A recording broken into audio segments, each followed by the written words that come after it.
Hello everyone, this is me Pushkar Vaish. आज हम आपको पढ़ाने जा रहे हैं कंसंट्रेशन ऑफ सॉल्यूशन के बारे में। तो कंसंट्रेशन ऑफ सॉल्यूशन क्या होता है? तो we have studied that uh solution is formed by the mixture of solute and solvent. हम जैसा कि पढ़ चुके हैं, जो भी सॉल्यूशन होता है वो फॉर्म होता है कैसे? तो mixture of solute and solvent, solute और सॉल्वेंट के मिक्सचर से ये बनता है कौन? सॉल्यूशन। आ सॉल्यूशन में have small amount of solute. जो भी सॉल्यूशन है उसमें क्या होता है? स्मॉल अमाउंट में आपका सॉल्यूट रहता है, डिजॉल्व इन इट, डिजॉल्व करा जाता है। किस में डिजॉल्व करा जाएगा? सॉल्वेंट में। On the other hand another solution may have a large amount of solute dissolved in it। ठीक है। और दूसरी तरफ हम कह सकते हैं कि एक बार ऐसा सॉल्यूशन है जिसमें क्या है, सॉल्यूट पार्टिकल क्या है, लार्ज अमाउंट में है किसी भी सॉल्वेंट में। Okay. When a solution having a small amount, it is said to have low concentration। जब हम क्या करें, सॉल्यूट पार्टिकल को लो अमाउंट में, कम अमाउंट में क्या करें, डिजॉल्व कराएं किसी भी सॉल्वेंट में, तो वो क्या होगा, उसको हम क्या कहेंगे, लो कंसंट्रेशन ऑफ सॉल्यूशन। कि वो कंसंट्रेशन क्या है, लो है।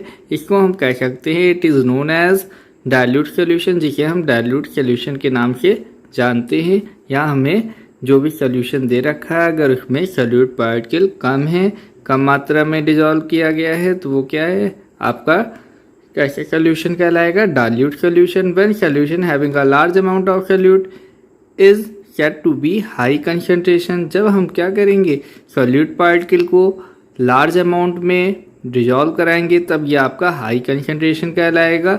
It is known as the concentrated solution. तब हम इसको कंसंट्रेटेड सॉल्यूशन कहेंगे। ओके।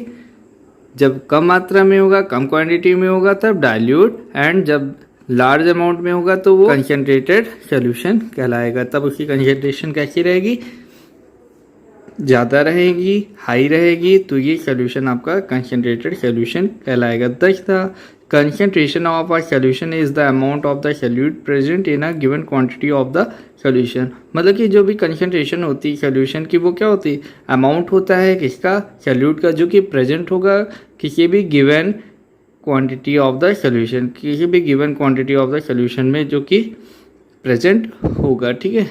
मान लीजिए आपको घर पे चाय बनाने के लिए कहा गया, आपका फ्रेंड आया, तो आपके फ्रेंड ने कहा कि मुझे मीठी चाय चाहिए।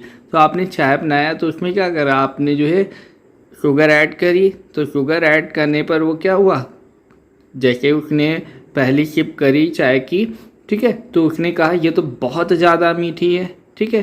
तो यहाँ पे जो भी आपने कहा, नहीं मैंने तो, आपने कहा था मीठी, ये तो मीठी है, बहुत मीठी नहीं है।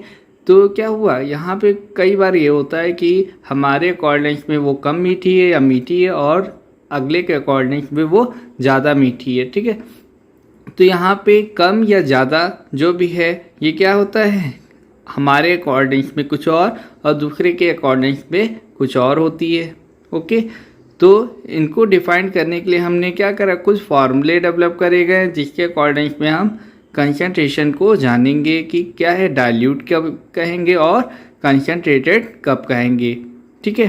तो मान लीजिए 1 स्पून ऑफ शुगर को आपने डिजॉल्व कराया, तो वो क्या है, डाइल्यूट हुआ, डाइल्यूट सॉल्यूशन हो गया।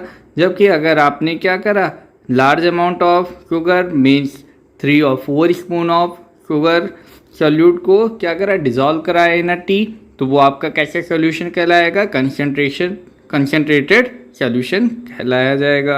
ओके। अब हम बात करते हैं कंसंट्रेशन ऑफ सॉल्यूशन कैसे निकाली जाएगी। ठीक है। तो यहाँ पे कुछ कंसंट्रेशन टर्म्स हैं। तो फर्स्ट है मास बाई मास परसेंटेज। ठीक है। तो फर्स्ट है आपका मास बाई मास परसेंटेज। इसमें हम क्या करेंगे, दोनों ही सॉलिड पार्टिकल होंगे। जैसा कि हम देख रहे हैं यहाँ पे मास की बात हो रही है, तो मास हम जनरली किसमें लेते हैं, सॉलिड मटेरियल का मास लेते हैं। ठीक है। तो इसका फॉर्मूला हो जाएगा mass of solute upon mass of solution into 100। ठीक है। तो यहाँ पे हम देख रहे हैं जो रेशियो है, मास ऑफ सॉल्यूट कितना, सॉल्यूट का मास है अपॉन कितना मास ऑफ सॉल्यूशन है, इनको हम क्या करेंगे, 100 से मल्टीप्लाई कर देंगे, देन आपका मास बाई मास परसेंटेज आ जाएगा। मतलब कि कितना नंबर ऑफ परसेंटेज प्रेजेंट है सॉल्यूट का इन अ सोल्यूशन, ठीक है। For a binary solution made up of two components a and b, mass percentage of a is equal to WA upon WA plus WB into 100। यहाँ पे बताया जा रहा है कि जो है आपका जो बाइनरी सोल्यूशन होता है, बाइनरी सोल्यूशन पहली चीज़ होता है क्या है, जब दो चीज़ आपस में मिलकर एक सोल्यूशन को फॉर्म करती है, solute and solvent, one solute and one solvent, मतलब कि एक ही तरह का सोल्यूट पार्टिकल होना चाहिए और एक ही तरह का सॉल्वेंट भी होना चाहिए। तो इन दोनों के मिल जाने पर जो भी आपका सोल्यूशन मेडअप होगा उसे ही बाइनरी सोल्यूशन के नाम से जानते हैं। Okay, made up of two component a and b, जो कि ए बी दो कंपोनेंट से बना है। तो mass percentage of a is equal to, अगर हमको मास परसेंटेज ए की निकालनी, सॉल्यूट की निकालनी, तो WA जो भी मास होगा ए का अपॉन WA प्लस WB, मतलब कि मास of the solution. Mass of the solution का मतलब क्या है, मास of the solute and mass of the solution solvent को ऐड कर देंगे तो ये आपका मास ऑफ द सोल्यूशन आ जाएगा इंटू 100। और इसका जो भी आंसर आएगा वो परसेंटेज लगा कर आएगा, ठीक है। लास्ट में हम आंसर में परसेंटेज को शो करेंगे, ठीक है, सैम्पल वाइज, सैम्पल से, ठीक है।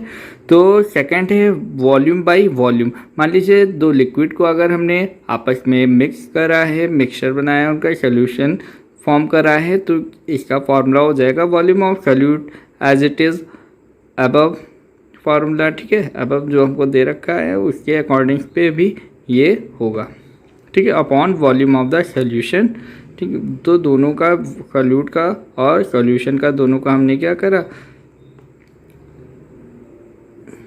रेशियो ले लिया इंटू 100 से कर देने पर ये हमारा परसेंटेज में आ जाएगा, ठीक है। तो मास ऑफ द सोल्यूशन क्या होता है, तो मास of the solute plus mass of the solvent, जैसा कि अभी हमने बात करी।